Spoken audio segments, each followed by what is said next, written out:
కర్నూలు జిల్లాలో ఇప్పటికీ ఓ వింత ఆచారం కొనసాగుతోంది. ఆలూరు నియోజకవర్గంలోని ఆస్పరి మండలం చిన్న హోతూరులో ఒక పూజారి కాలితో తన్నితే మోక్షం కలుగుతుందని భావిస్తారు. ఆయన కాలితో తన్నించుకోవడానికి పోటీలు పడుతుంటారు. ఆ గ్రామస్తుల భక్తి విశ్వాసాలు చూస్తే ఆశ్చర్యం వేయక మానదు.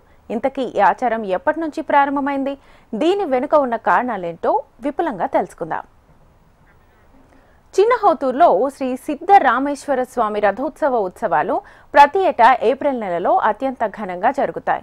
ఈ ఉత్సవాల్లో చివరి రోజు శివపార్వతులకు ఆలయ ప్రాంగణంలో అంగరంగ వైభవంగా కళ్యాణాన్ని జరిపిస్తారు. మహాయోగి శ్రీ సిద్ధరామేశ్వర స్వామి శివభక్తుడు. ఆయన 500 సంవత్సరాలకు ముందే ఒక ఆలయ నిర్మాణం చేపట్టినట్లుగా చరిత్ర చెబుతోంది. ప్రతి ఏటా కర్ణాటకలోని హంపి విరూపాక్షి స్వామి రథోత్సవ ఉత్సవాలు ఎలా జరుగుతాయో చిన్న హోతూరులో కూడా అదే తరహాలో మహాయోగి నిర్వహించినట్లుగా స్థానికులు చెబుతున్నారు. ఈ ఉత్సవాల చివరి రోజు మహాయోగి శ్రీ సిద్ధరామేశ్వర స్వామి శివపార్వతులకు కళ్యాణం జరిపించేవారు. ఈ కళ్యాణంలో శ్రీ సిద్ధరామేశ్వర స్వామి భక్తులు కొన్ని తప్పులు చేయడంతో ఆయన కుమారుడు వీరభద్రస్వామి ఆగ్రహం వ్యక్తం చేశారట. వీరభద్రస్వామి ఆలయ పూజారి రూపంలో గుడిలో ఉన్న త్రిశూలాన్ని తీసుకుని తల్లిదండ్రుల ఉత్సవ విగ్రహాలను నెత్తి మీద ఉంచుకొని ఆగ్రహంతో నాట్యం చేస్తూ భక్తులను తన కాలితో తన్నినట్లుగా ఆలయ చరిత్ర చెబుతోంది.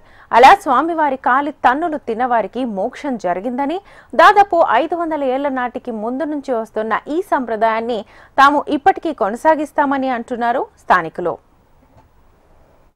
చిన్నోతర్ గ్రామం సిద్ధరామేశ్వర జాతరలో కార్యక్రమం చేసేది సంవత్సరానికి ఒకసారి పూజారి కాలుతో తోనించుకుంటే ఏటా పంటలో బాగా పండుతామని మా ప్రజలు కోరుతున్నారు. అందుకై మేము ఈ కార్యక్రమం చేస్తున్నాము ఏటా.